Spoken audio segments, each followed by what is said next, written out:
मोक्षमार्गस्य नेतारं वेत्तारं कर्मभूभृतां ज्ञातारं विश्वतत्त्वानां वन्दे तद्गुणलब्धये। तत्वार सूत्र में जो अपनी चर्चा आगे बढ़ रही है, उस चर्चा में क्रमशः कल तक हमने जिसे अपन कहें वैक्रियक शरीर और तेजस शरीर के बारे में समझा था, और खासकर शरीर से भी बड़ा शब्द तेजस रिद्धि और वैक्रियक रिद्धि, इन दो विषय के बारे में हमने समझने की कोशिश की। बराबर, काफी ज्यादा हमारी चर्चा इस पर हुई और ये बात पर पहुंचे हम निष्कर्ष में कि ये जो वैक्रियक रिद्धि वाला रिद्धि है और तेजस रिद्धि है, ये वैक्रियक रिद्धि वाले और तेजस रिद्धि, ये रिद्धि के निमित्त से भी कार्य होते हैं। बराबर, और उसमें जिन जिन जीवों को विक्रिया रिद्धि होती है वो वैक्रियक शरीर की भांति ही अपने औदारिक शरीर को बड़ा छोटा मोटा ये सब कर सकते हैं। बराबर, नाम विक्रिया रिद्धि का ही, विक्रिया शरीर के जैसे ही होगा, काम विक्रियक शरीर के ही जैसे होगा, लेकिन मूल जो उसकी प्रकृति है वो प्रकृति औदारिक शरीर की ही रहती है। बराबर, फिर थोड़ी बहुत चर्चा हमने तेजस शरीर के बारे में की थी, और तेजस शरीर के बारे में ये 7 अंतर जो हमने वहां देखे थे, 5-6 अंतर उसके हैं। कौन कौन से देखिए बताते हैं। यहाँ से जो किसका तेजस कैसा होता है, तो ये बताए शुभ तेजस अशुभ तेजस किसके कारण निकलता है, कहाँ से निकलता है, कैसा होता है और क्या करता है। यानी 4 चीजें अपन ने इसके बारे में समझी। किसके कारण निकलता है, कहाँ से निकलता है, कैसा होता है और क्या करता है। और इनको कंपैरेटिवली आप देखोगे तो ख्याल में आएगा कि अशुभ तेजस सारे अशुभ अशुभ चीजों को करता है, और उसका फल भी कितना बुरा होता है ये आपको पता चल जाएगा कि अशुभ तेजस जैसे दीपायन मुनि को निकला तो सब जगह घूमकर लास्ट में क्या कर दिया, द्वारिका को जला दिया, और द्वारिका को जलाने के बाद में खुद भी भस्मीभूत हो गए। एक्चुअल में ये तेजस तो एग्जाम्पल है, अपनी सारी कषायों की प्रकृति ऐसी होती है। मैं जब कभी भी गंभीरता से विचार करता हूँ तो मुझे बात बहुत स्पष्ट हो जाती है कि इन कषायों के कारण हम दूसरों को दुखी करते हैं, ये तो अर्ध सत्य नहीं बल्कि असत्य है, और कषायों के कारण हम स्वयं को दुखी करते हैं, ये सर्वथा सत्य है। बात समझ में आ रही कि नहीं आ रही? तो अर्ध सत्य के चक्कर में आप मत पड़ो, सर्वथा सत्य है। कषाय क्रोध करोगे तो दूसरा दुखी होगा, ये अधूरी बात है। अरे तुम स्वयं को दुखी करने करके ही क्रोधी होते हो।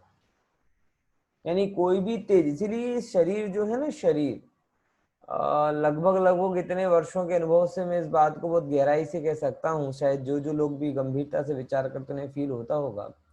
अपना शरीर ज्ञान आनंद को अनंत काल तक झेल सकता है, लेकिन कसायों को 10 मिनट से ज्यादा नहीं झेल पाता। फील किया आपने इस बात को? है क्या बोल रहा हूं, मेरी बात समझ रहे ना आप? क्या कह रहा हूं कि ये अपने शरीर जो है ना, शरीर, ये शरीर, अपना शरीर ज्ञान और आनंद को अनंत काल तक झेल सकता है। इसको कोई प्रॉब्लम नहीं आएगी अगर आप अनंत काल तक अनंत ज्ञान में रहो और अनंत काल तक अनंत आनंद में रहो। इसको कभी थकान नहीं होगी, क्योंकि वो स्वभाव है।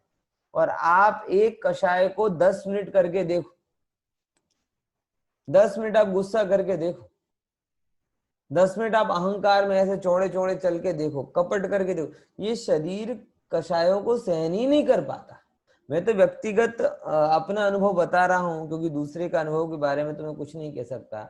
लेकिन अगर कभी खोटा खोटा भी बच्चों को डांटना पड़े, खोटा खोटा, सच्ची बात तो बहुत दूर की रही, अब बच्चों को समझाने के लिए कई बार ऐसे तेज बोलना पड़ता है, तो खोटा खोटा भी अगर मैं डांटू ना तो सर में दर्द होने लगता है। ओरिजिनल कषाय की बात तो बहुत दूर की रही। मतलब मैं बहुत अच्छे से समझ चुका हूँ इस बात को, और शायद आप लोग भी समझते कि ये शरीर जो अपना है ये कषायों को झेल ही नहीं सकता, एग्जॉस्ट हो जाता है। इसकी ताकत, इसकी क्षमता, इसकी गुणवत्ता, इसकी शांति, इसका आनंद सब गायब हो जाता है। इसीलिए आप सब लोग भी ये द्विपायन मुनि का जो एग्जाम्पल है ना, ये एक सिंबॉलिक भी है। तेजस शरीर की बात तो है ही इसमें, लेकिन सिंबॉलिक भी है कि गुस्से से जो आप करोगे वो अल्टीमेटली आपको ही दुखी करेगा। बात समझ में आई कि नहीं आई? गुस्से से जो आप करोगे वो अल्टीमेटली एक आपको ही दुखी करेगा। इसकी एक बहुत बढ़िया रूपक सी कहानी आती है जो मैं आपको बताता हूँ। शायद काल्पनिक भी हो सकती है, यथार्थ भी हो सकती है, उसको मैं बहुत नहीं कहता। कि एक बॉस को बड़ा गुस्सा आया, बॉस को गुस्सा आया तो उसने अपने मैनेजर को गुस्सा आया, उसने अपने डेप्यूटी मैनेजर पर गुस्सा निकाला, बराबर। अब वो डेप्यूटी मैनेजर को क्या बोले, तो डेप्यूटी मैनेजर ने अपना गुस्सा प्यून पर निकाला। अब प्यून के नीचे तो कोई था ही नहीं, तो प्यून ने अपना गुस्सा अपने घर जाकर अपनी पत्नी पर निकाला। अब पत्नी क्या करे, पति से तो जबान लड़ा नहीं पाती, तो पत्नी ने अपना गुस्सा अपने बेटे पर निकाला और उसने बेटे को 2 जमाके दिए। अब बेटा क्या करे, माँ के सामने कुछ नहीं बोल सके, पिताजी को कुछ नहीं बोल सके, तो उसे भी गुस्सा आ रहा था। तो अब से गुस्सा आ रहा था तो उसने उठा के एक पत्थर कुत्ते को मारा, और कुत्ते को गुस्सा आया तो वो भागता भागता भागता दौड़ा और उसने एक आदमी को काट लिया। और पता जिस आदमी को काटा वो कौन था? वो द्विपायन मुनि थे। यानी कि जिस मैनेजर ने सबसे पहले गुस्सा किया था, उस कुत्ते ने उसी उसको काटा है। समझे कि नहीं समझे? जैसे एक द्विपायन मुनि की कहानी है, वैसे ये कहानी कि मतलब जहां से बात चालू होती है लास्ट में वहीं पर जाके भस्मीभूत हो जाती है। मैंने वही बोला कि मे भी ये कहानी आपको काल्पनिक भी लग सकती है, और दूसरे नंबर पे ऐसी भी नहीं है कि सर्वथा काल्पनिक हो, क्योंकि अनंत काल में अनंतों बार अनंतों घटनाएं घट चुकी है, तो ये घटना भी घटी हुई, इसमें कोई आश्चर्य नहीं है। लेकिन जैसे द्विपायन मुनि का तेज, अशुभ तेज निकल कर उनको ही भस्मीभूत कर देता है, ऐसे ही हमारे कषाय परिणाम अल्टीमेटली हमको ही दुखी करते हैं।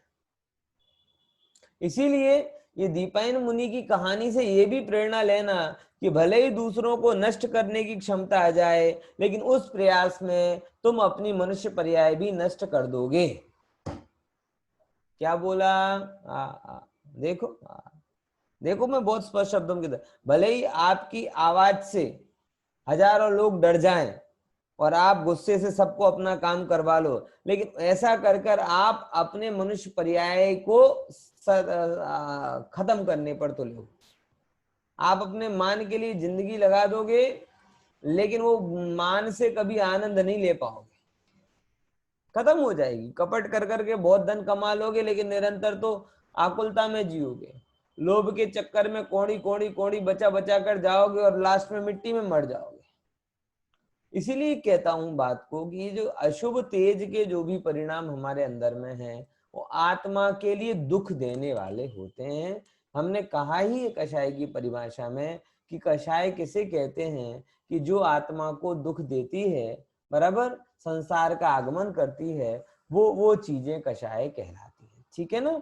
तो आप सब द्विपायन मुनि की बात से इस बात को समझिएगा कि केवल द्विपायन मुनि तेजस रिद्धि वाले ही का शरीर ही उनका बिगाड़ करता है, ये बात तो सैद्धांतिक रूप से सत्य है ही, लेकिन हमारा भी जो अशुभ जो भी काम होता है वो उस मैनेजर की भांति की लास्ट में कर्म का कुत्ता हमको ही काटेगा।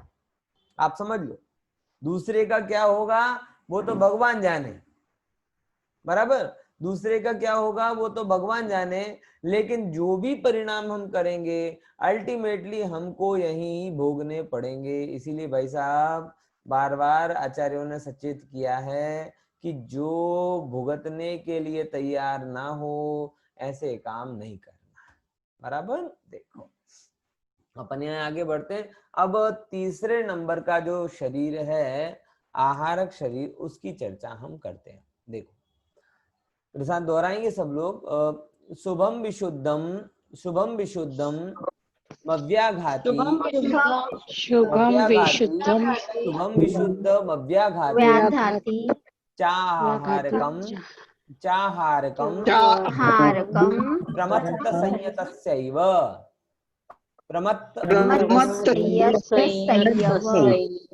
सुनो। हाँ फिर से शुभम विशुद्धम अव्याघाति चाहारकम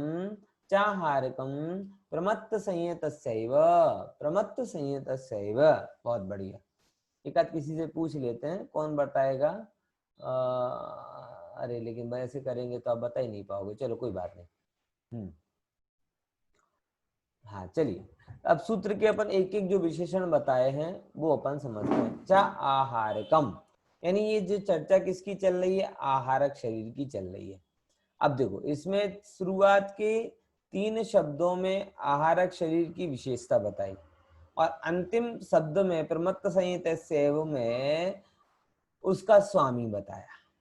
आहारक शरीर कैसा होता है? तो पहले 3 अक्षर शुभ होता है, विशुद्ध होता है और अव्याघाती, मतलब किसी भी प्रकार के व्याघात से रहित होता है। ठीक है ना? व्याघात समझ गए ना? टकराना, किसी भी प्रकार का उसमें व्याघात नहीं होता। तो आहारक शरीर में 3 विशेषताएं बोली, शुभ है, विशुद्ध है और अव्याघाती। अब किनको होता है? प्रमत्त संयतस्य, प्रमत्त संयत मुनिराजों के ही होता है। ओके, ठीक है ना? देखो, शुभ विशुद्ध अव्याघाती आहारकम प्रमत्त संयतस्य। खुलासा करते हैं एक एक चीज का। शुभ मतलब क्या होता है? पहले नंबर का अर्थ इसमें स्पष्ट रूप से है कि वैक्रियक में और तेजस में, वैक्रियक और तेजस में ऑप्शन है। कैसे ऑप्शन है?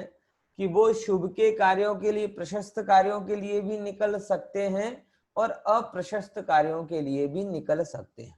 बराबर? क्या बोला? वैक्रियक और इस शरीर में क्या अंतर आया? कि वैक्रियक और तेजस शरीर 2 रूप में ही निकलते हैं। अप्रशस्त कार्य, अशुभ कार्यों के लिए भी निकल सकते, जैसे दीपायन मुनि का अशुभ के लिए निकला और विष्णु सप्त ऋषियों का शुभ कार्य के लिए निकला। ऐसे विक्रिया में भी ऐसी ऐसी रिद्धियां होती हैं कि शुभ के कारण भी बनती, जैसे विष्णु कुमार जी मुनिराज की, और बहुत सारी तो ऐसी रिद्धियां होती हैं कि जो किसी के बिगाड़ का भी कारण बन सकती है। बराबर? लेकिन आहारक शरीर कंपल्सरी पर्याप्त अच्छे कार्य के लिए निकलता है। अब अच्छे कार्य की परिभाषा क्या है? हम लोग तो सही बताए ना, हम लोगों ने अच्छे कार्य की परिभाषा बड़ी कच्ची बना के रखी, अच्छी नहीं बना के रखी। अच्छे कार्य की परिभाषा कच्ची बना के रखी है, अच्छी नहीं बना के रखी। कारण क्या? हम गृह प्रवेश करते हैं, अच्छा कार्य कहते हैं, मंगल कार्य कहते हैं। बराबर? मैं एक रियल घटना बताऊं उसको, उससे आपको पता चलेगा कि थोड़ी ज्ञानियों की दृष्टि क्या होती है। आपको याद होगा लास्ट ईयर अपने यहाँ पे सुमत प्रकाश जी आए थे, जब शिविर के लिए ओपनिंग का इनविटेशन देने के लिए आए थे। तो मेरी बहुत इच्छा थी, कौन सी? कि मैं उनको अपने घर पर लाऊं, इस नए घर में लाऊं। इच्छा थी कि भाई चलो घर में आए, घर में। मैंने थोड़ा फोर्स भी किया और उन्होंने थोड़ा डिप्लोमेटिक सा जवाब दिया कि देखेंगे देखेंगे। और मैंने 1-2 बार और फोर्स किया, लेकिन बाद में मुझे उनका अभिप्राय देखते समझ में आ गई, उन्हें किसी घर में जाने का किसी के घर में ही नहीं जाते हैं। थोड़ा अजीब सा लगा, लेकिन बाद में गहराई से विचार किया कि भाई घर घर घर घर हम मंगल प्रवेश, मंगल कार्य, शुभ कार्य कहते हैं। गृह प्रवेश को शुभ कार्य कहते हैं, विवाह को शुभ कार्य कहते हैं, जन्म दिवस को शुभ कार्य कहते हैं। ना जाने कौन कौन सी चीज को हम शुभ शुभ कह देते हैं, कहते कि नहीं कहते? लेकिन सच बताओ, घर में कौन सा शुभ है? अरे घर छोड़ो तो तब कल्याणक होगा, घर में जाओगे तो कोई कल्याणक नहीं होगा। तो घर छोड़ना कल्याणकारी है, घर गृह प्रवेश कल्याणकारी नहीं है, गृह त्याग कल्याणकारी है, वो शुभ है। बोलो कितने लोग इस चीज को मानने के लिए तैयार है? क्योंकि हम तो तीर्थंकरों की परंपरा वाले, और तीर्थंकरों में गृह प्रवेश को कल्याणक के कार्य के रूप में नहीं गिना।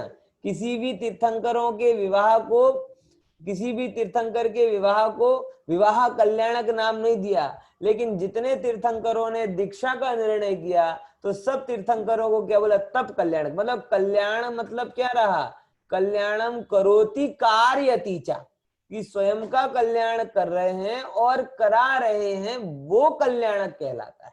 यानी ये बात तय है कि हमने भले ही गृह प्रवेश को शुभ कार्य बोल दिया, अरे यहां तक कि विवाह आदि को भी शुभ कार्य बोल दिया, जन्म दिवस जैसे नकामे दिन को भी हमने शुभ प्रसंग बोल दिया, और ना जाने क्या क्या,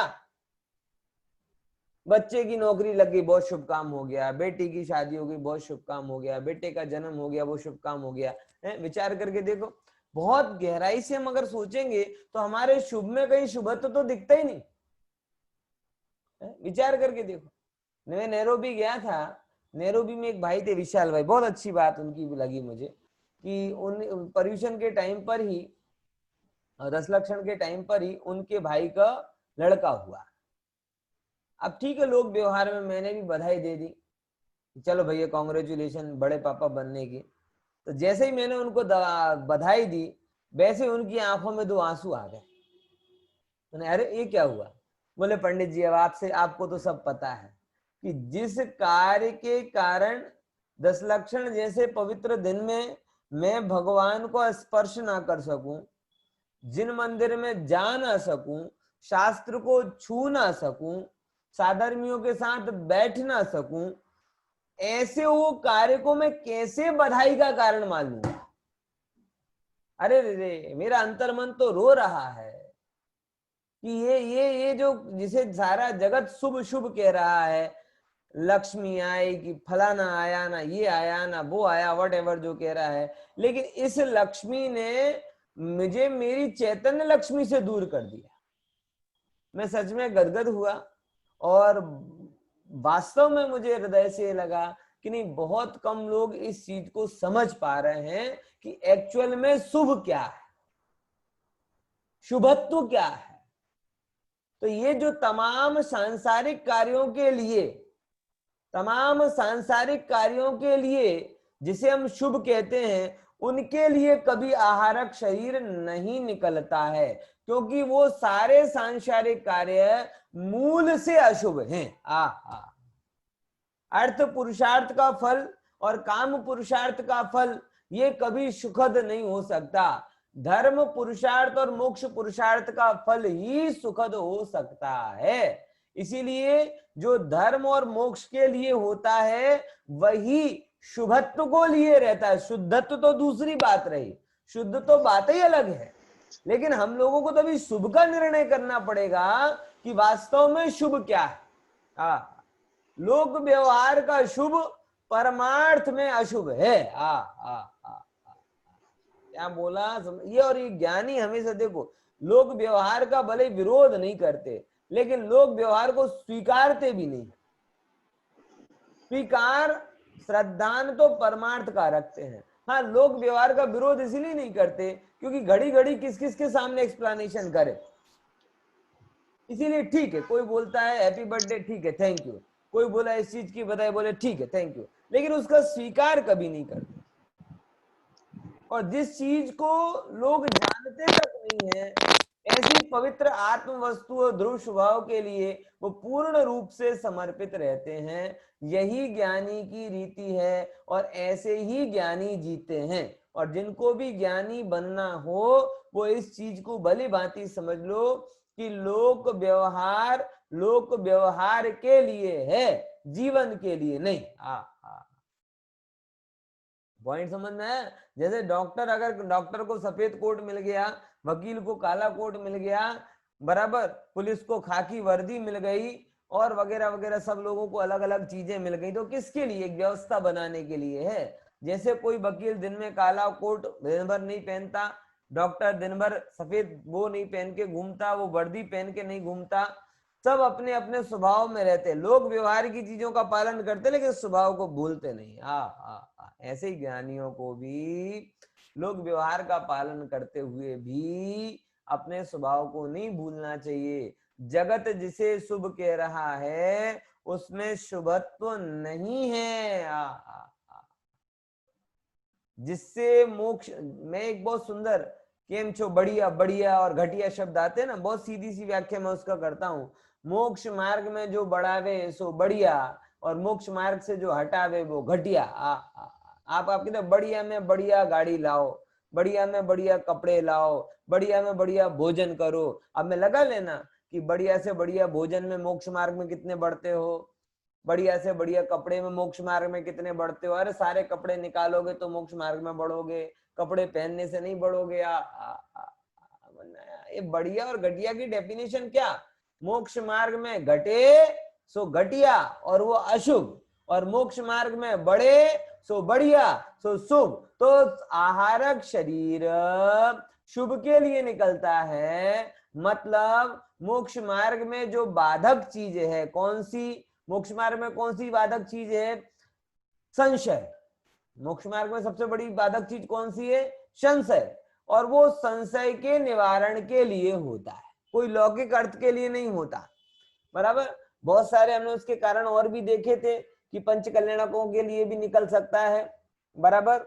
और भी कुछ कारण याद आ रहे हैं? 4-5 कारण बताए थे पहले आहारक शरीर निकलने के, हैं? याद करना, पहले बताए। तो उन कारणों के लिए भी वो आहारक शरीर वहां से निकल सकता है। ठीक है ना? अब देखो आगे, विशुद्ध। विशुद्ध मतलब अब ये तो बताया शुभ कारण से होता है। अब अगला बताते हैं कि निकलता है तो कैसा होता है।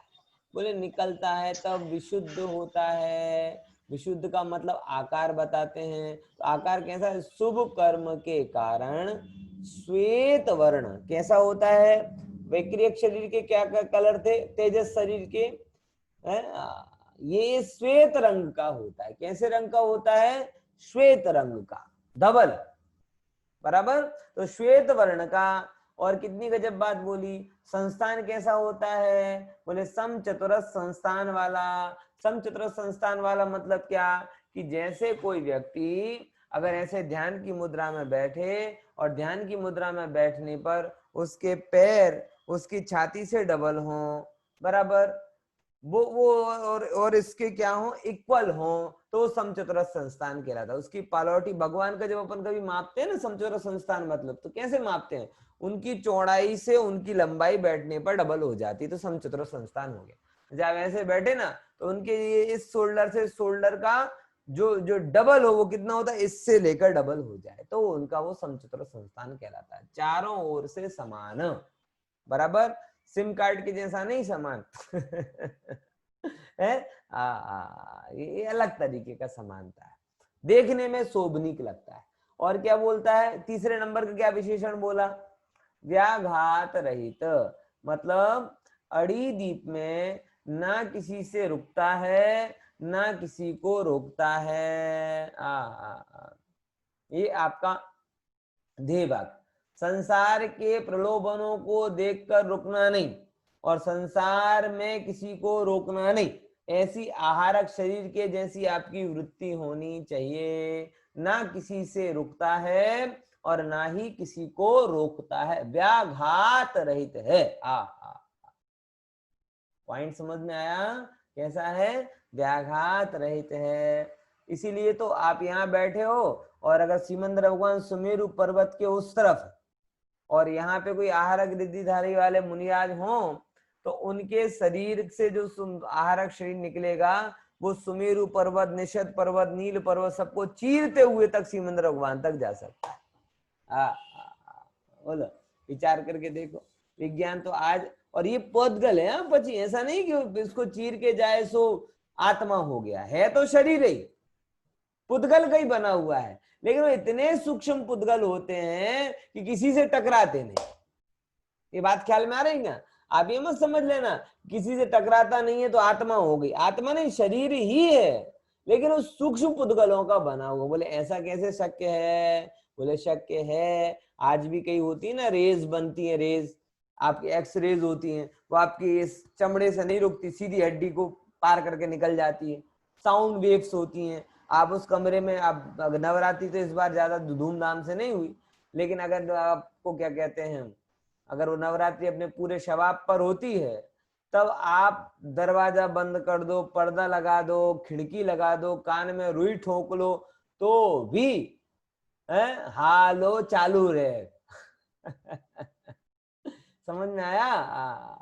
तो ये क्या कहलाया कि ध्वनि रुकती नहीं है। अब ध्वनि कैसी है, पुद्गल है ना, तो ऐसे भी सूक्ष्म पुद्गल, इसका तो फिर भी दरवाजे खोला हो तो ज्यादा आवाज आती है और दरवाजे बंद हो तो कम आवाज आती है, लेकिन इसका तो इतना भी व्याघात नहीं होता कि जितने परमाणु जाते हैं उतने के उतने परमाणु सारे पर्वतों को पार करते हुए भी सिमंद्र भगवान श्रुत केवली के पास पहुंच जाते हैं। एक परमाणु भी किसी से अड़ता नहीं है। ख्याल में आया? अच्छा है कि नहीं है? बोलो, अच्छा है आहारक शरीर? बहुत अच्छा है। कैसे मिलेगा? अरे बताते हैं भैया कि ऐसा आहारक शरीर मात्र किनको होता है? तो अपने परम आराध्य, बराबर, किनको होता है? परम आराध्य दिगंबर जैन भावलिंगी संतों को ही होता है। वो यहाँ कहते हैं, देखो उसका थोड़ा और खुलासा करते हैं। कहाँ से उत्पन्न होता है? बोलो उत्तमांग सिर से। कहाँ से उत्पन्न हुआ? यहाँ से।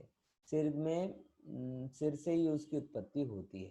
कितना बड़ा होता है? 1 हाथ प्रमाण होता है, बराबर। रंग कैसा होता है? श्वेत वर्ण का होता है। संस्थान कैसा होता है? सुम चतुरस्र संस्थान होता है। अवयव कैसे होते हैं उसके? आहारक शरीर के शुभ नाम कर्म के उदय से शुभ ही होते हैं, बराबर। और कैसा? सप्त धातु से रहित होता है और ना किसी से रोकता है ना किसी को रोकता है, बराबर। ये चीजें अपन ने चर्चा में ली है। अब देखो आहारक शरीर का काल क्या है, बराबर। तो बताते हैं आहारक शरीर का काल अंतर्मुहूर्त है। कितना है? अंतर्मुहूर्त है, एक अंतर्मुहूर्त है। लेकिन वहां पे एक और चीज यहाँ पे आपको समझनी पड़ेगी कि जैसे एग्जाम्पल के तौर पर ये आहारक शरीर भी कैसे आकाश की श्रेणी में ही गमन करता है।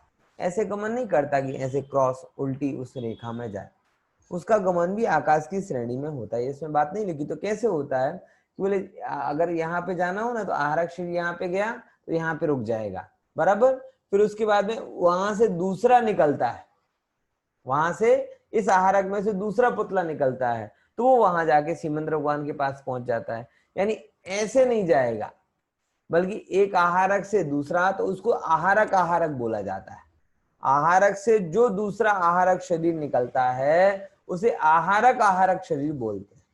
बात ख्याल में आई? क्योंकि आहारक शरीर भी आकाश के प्रदेश, मतलब शतरंज के हाथी के जैसे गमन करते हैं, कभी ऊंट के जैसे नहीं गमन करते कि यहाँ सिमंद्र भगवान बैठे हैं तो 45 डिग्री में चला जाए, नहीं, वो 90 डिग्री में ही जाता है, बराबर। समझ में आया? तो वापस कैसे आता है? बोले यहाँ से गया आहारक शरीर, यहाँ तक आया, अब यहाँ पे दूसरा खड़ा रहेगा तो वो यहाँ से दूसरा ऐसा निकलेगा, तो फिर ये वाला आहारक शरीर इसमें मिलेगा और फिर ये वाला आहारक शरीर ऐसे करके वापस आ जाएगा, बराबर। ये चीज वहां पर विशेष होती है, ठीक है। उत्कृष्ट कितनी देर तक होता है? बोले उत्कृष्ट भी अंतर्मुहूर्त है, जगन भी अंतर्मुहूर्त है, यानी मैक्सिमम 48 मिनट होता है और मिनिमम एक आवली से थोड़ा अधिक, यानी 1-2 मिनट के लिए भी निकल सकता है। देखो तो और एक और आपको बात बताऊं, ये सब चीजें है ना बुद्धिपूर्वक नहीं होती।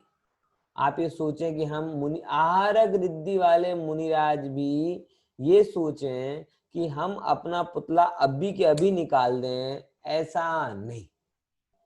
बात समझ में आ रही है? ऐसा नहीं है कि आपने सोचा कि अब मेरी शंका बहुत ज्यादा हो रही है, बराबर, मेरी लघु शंका दीर्घ शंका में बदल रही है मेरी छोटी शंका बड़ी शंका हो रही है, तो वो चीज यहाँ पर नहीं आएगी। आपकी बुद्धि से काम नहीं चलता। एक्चुअल में क्या है प्रश्न, आपके अंदर को कितना कचोटता है। क्या बोला? ये चीज इंपॉर्टेंट है कि अगर उनको वह प्रश्न सामान्य बौद्धिक प्रश्न है, पढ़ते पढ़ते न्यूज़पेपर पढ़ते पढ़ते अपन कई बार नहीं बोलते यार हेडलाइन क्या है, भूल जाते हैं, लेकिन वो प्रश्न आपको कुरेदता नहीं, उस प्रश्न से आपका खाना पीना नहीं छूटता, उस प्रश्न से आपको कोई तकलीफ नहीं होती, क्योंकि वो इतना महत्वपूर्ण प्रश्न नहीं है। तो ऐसे प्रश्नों से आहारक शरीर नहीं निकलता, वैसे ही प्रश्नों से आहारक शरीर निकलता है कि जिनकी अज्ञानता में विकल्प और अस्थिरता बहुत हो रहे हों और जिनके ज्ञान से वो विकल्प और अस्थिरता दूर होते। एक्चुअल में क्या है कि मुनिराजों का इतना पुण्य का उदय है, आहार वृद्धि वाले मुनिराजों का, कि उनको दुख का कोई भी प्रसंग नहीं रहता। अब देखो, मुनिराजों का शरीर तो अपने ऐसा बना लिया कि जिसमें उन्हें कोई भी जाति की तकलीफ नहीं लगती नहीं हो या नहीं हो बात की बात है। उन्हें जंगल में रहना तकलीफ का कारण नहीं लगता, हमें लगता है। उन्हें मच्छर मक्खी के बीच में रहना तकलीफ का कारण नहीं लगता, हमें लगता है। भूख प्यास तकलीफ का कारण नहीं लगती, हमें लगती है। मतलब तमाम जो चीजें हमें तकलीफ के कारण लगती है, मुनिराज को तो वो तो आनंद का कारण लगती है। उसमें क्या दिक्कत है भाई, सब बढ़िया आनंद में। बात समझ में आई ना? तो उन्हें बाहर में तो कोई तकलीफ रही नहीं। अब एक ही चीज से हो सकता है कि कोई चीज समझ में ना आए, अथवा कोई प्रश्न, जैसे अपने कई बार होता है ना कि कोई अज्ञानता अंदर में आ जाए तो उसके कारण विकल्प बढ़ जाते हैं। बराबर ख्याल में आया कि नहीं आया? समझे कि नहीं समझे? जैसे माताएं बहनें जब जब भी कहती हैं एक बात कहनी, अब तुम मत पूछना मत, मतलब जब तुम ये कह दो ना कि तुम पूछना मत, तब समझ लो बड़ी समस्या है। मतलब जरूर पूछना। जब जब ये कहा जाए कि तुम पूछना मत, तब तब मतलब क्या निकलता है कि जरूर पूछना। नहीं पूछोगे तो तकलीफ हो जाएगी। तो अब अगर सचोट ये है कि अगर आपने नहीं पूछा तो फिर दूसरा ये सुनना पड़ता है कि आपको तो कुछ पड़ी नहीं है, पूछते ही नहीं हो, है ना? तो ये अज्ञानता है ना, अज्ञानता, ये अज्ञानता बड़ी बाधक होती है। जब तक आपको उसका ज्ञान ना हो जाए तब तक आपको स्थिरता नहीं होती है। तो मुनिराज को और कुछ चीज तो रही नहीं, केवल तत्व के बारे में कोई अज्ञानता है, और तत्व की अज्ञानता के कारण उन्हें ऐसा अंदर में कदाचित एक एक प्रकार का आर्त ध्यान हो जाए, अरे रे मेरे पास में सर्वज्ञ श्रुत केवली होते तो मैं इस चीज का समाधान ले लेता। ऐसा मन में विकल्प आए गहराई के साथ में। समझे कि नहीं समझे क्या क्या कह रहा हूं? ख्याल में है ना? कि जैसे मेरे पास में कौन होते, हे प्रभु कैसे हीन काल में जन्मे, सर्वज्ञ नहीं है, शुद्ध केवली नहीं है। अब मैं ये बात को जानूं तो जानूं कहां से? आपको इस पीड़ा का अंदाजा नहीं है, लेकिन पहले के कनेकों विद्वानों ने इस पीड़ा को भयंकर भोगा। आप दीपचंद जी सकाशली वाल की अगर बुक पढ़ेंगे तो आपको ख्याल में, अरे रे कैसे काल में जन्मे कि जहां तत्व की बात करने वाले लोग ही नहीं है। हम कैसे अपनी बात को कहें, कैसे हम उस आनंद को जन जन तक बताएं? कोई सुनता ही नहीं है। श्रीमद लिखते हैं कि ओ 7 तत्व 9 पदार्थ ना जानवा वाला आंगली ना टेरवा गणाए इटला छे।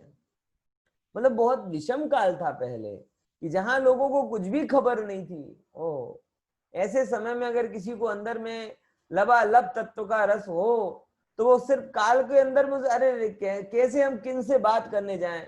जहां देखो वहां राग देश की चर्चा होती है। हम तत्व की बात, भगवान आत्मा की बात किससे करें, किससे करें?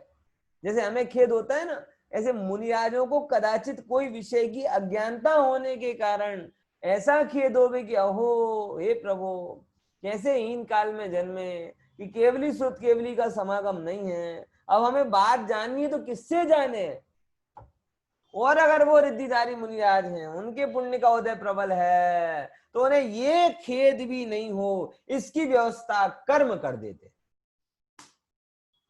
संयोग उनकी योग्यता कर देती है। उनके शरीर से, माथे से पुतला निकलता है, वो केवली शुद्ध केवली के पास जाता है और अपना समाधान लेकर आ जाता है। समझ में आया? इसीलिए वो केवली और शुद्ध केवली का भी विरह उनको दुखदायक नहीं बनता है। ये उनके साथी से पुण्य का उदय आहारक शरीर के माध्यम से प्रकट होता है। नहीं तो लाख उपाय कर लें, केवली का विरह तो विरह रहने ही वाला है ना। लेकिन आहारक रिद्धि कैसी कहती, बोले नहीं तुम भव्य हो, मोक्षार्थी हो, मैं तुम्हें केवली के विरह में भी दुखी नहीं होने दूंगी, ये लब्धि कह देती है। हाँ, और उनको कोई, मैंने बोला ना, जो हमें दुख का कारण लगते वो तो उन्हें दुख का कारण लगते नहीं है। हमें पैसा, दुकान, कोरोना, ये वो 50 चीजें दुख का कारण, उन्हें कुछ नहीं लगता। उन्हें एक ही चीज लग सकती है, अरे रे सर्वज्ञ नहीं है भाई, हम क्या करें? बोले कोई चिंता मत करो, सर्वज्ञ नहीं है तो तुम सर्वज्ञ के पास जा सकते। ऐसा, बराबर। इसके लिए आहारक शरीर निकलता है, बराबर। देखो अब और वो कितनी देर, बोले वो अपनी योग्यता के, जब तक उनके विकल्प का समाधान ना हो, जब तक उनके अंदर में वो प्रमत्त दशा से अप्रमत्त दशा, गजब है सर्वज्ञ का। अब सोचो जरा क्या आनंद आता। ओ हो, वो प्रमत्त दशा में बैठे मुनि आज अंदर में किसी के विकल्प में दुखी के, अरे तीर्थंकर भगवान का समागम नहीं मिला, तीर्थंकर भगवान का समागम नहीं मिला, इस दुख से दुखी थे। और जैसे तीर्थंकर का समागम मिला, ओहो ये तीर्थंकर भगवान तो मेरे नायक के प्रतिरूप हैं, ये जानकर उनकी पवित्र वर्गणाओं का स्पर्श करके पुनः अंतर्मूर्त में आत्मा में आने के लिए तैयार हो रहे हैं। तो जितनी देर तक उनकी अप्रमत्त दशा होने की तैयारी नहीं हो रही, उतनी देर तक वो वहां पर रहता है। जैसे ही लगता है कि अप्रमत्त दशा है, तो अप्रमत्त दशा में आने का पुरुषार्थ जैसे ही होने लगता है, वो आहारक शरीर सिमट कर वापस आ जाता है। ध्यान रखना, आहारक शरीर शुभ शरीर है, शुभ भावों के होने पर ही टिकता है। और जैसे ही भगवान आत्मा में स्थिरता होती है, अप्रमत्त दशा में आहारक शरीर भी नहीं निकलता। तो कब तक बाहर है, बोले जब तक मुनिराज अंदर में नहीं है तब तक है। और अब जैसे मुनिराज अंदर में आने का पुरुषार्थ करने लगते हैं, आहारक शरीर भी 2 second, 5 second, 10 second, 5 minute, 10 minute, 15 minute, whatever 45 minute के अंदर अंदर वो वहां तक रहता है और बाद में आने की तैयारी करता है। अगर मुनिराज, अब देखो गजब के ना दुनिया का, आप सोचना जरा, कोई आहारक शरीर तीर्थंकर के पास में 45 मिनट रुक कर है, और कोई आहारक शरीर 2 सेकंड में आकर के 2 सेकंड मात्र जाए और बाद में आ जाए वापस, दुनिया किसे बढ़िया कहेगी? सरल भाषा में उत्तर देना, दुनिया कहेगी किसके पुण्य का उदय ज्यादा? अरे रे, ये तो 45 मिनट सर्वज्ञ भगवान के साथ में रहा, ये तो 45 मिनट श्रुत केवली, और तुम्हारा आहारक शरीर तो 2 मिनट में वापस आ गया। दुनिया को अगर सिलेक्शन करने को दिया जाए तो सारी दुनिया एक मत से तीर्थंकर के पास रहने वाले आहारक शरीर को ए ग्रेड देगी और उन मुनिराज को ए ग्रेड देगी, और जिनका जल्दी आहारक शरीर वापस आ जाता है उनको बी ग्रेड देगी। तुम कम भाग्य वाले हो, तुम अभागे हो, ऐसा बोले। अरे बोलो तीर्थंकर को छोड़ के आ गए, लेकिन कर्म सिद्धांत कहता है या वस्तु की व्यवस्था कहती है कि आहारक शरीर का रहना महत्वपूर्ण नहीं है। आहारक शरीर निकला किसके लिए था? शंका के समाधान के लिए। अरे मैं तो ये कहता हूं शंका के समाधान के लिए भी नहीं निकला। आहारक शरीर में जो विकल्प थे, विकल्प के कारण स्थिरता नहीं हो रही थी, और स्थिरता नहीं हो रही थी तो आत्मानुभवन में बाधा पड़ रही थी। तो आत्मानुभवन में बाधा ना हो इसके लिए आहारक शरीर निकला। पॉइंट समझ में आया? ये तो बहुत शुभ परक वलन वाला कथन है। शंका का समाधान, शंका के समाधान से प्रॉब्लम क्या है? क्या प्रॉब्लम, फायदा क्या हुआ? अरे विकल्प था तो स्थिरता नहीं थी, विकल्प दूर हो गया, स्थिरता हो गई। यानी जिस क्षण जितनी जल्दी विकल्प दूर हो और जितनी जल्दी स्थिरता हो, वो आहारक शरीर उतना बढ़िया। यानी कोई दवा कहता है इनो 2 सेकंड में, 6 सेकंड में आराम, और फिर क्या कहते हैं 10 मिनट में आराम। अब कोई दवा लिया और बताओ दवा 5 घंटे में कर रही है, तो 5 घंटे में कर रही तो क्वालिटी नहीं है, डिसक्वालिटी। जल्दी से जल्दी आहारक शरीर का तीर्थंकर के साथ रहना महत्वपूर्ण नहीं है, वो तीर्थंकर के संयोग से आत्मस्थिरता बढ़ाए वो महत्वपूर्ण है। इसीलिए जो अपने विकल्प का समाधान करके, अस्थिरता का अभाव करके शीघ्रातिशीघ्र अपने अंदर में आकर के अप्रमत्त दशा को पहुंचा दे, वो श्रेष्ठ में श्रेष्ठ आहारक शरीर कहलाता है। समझ में? ये जगत उल्टी बात करता है।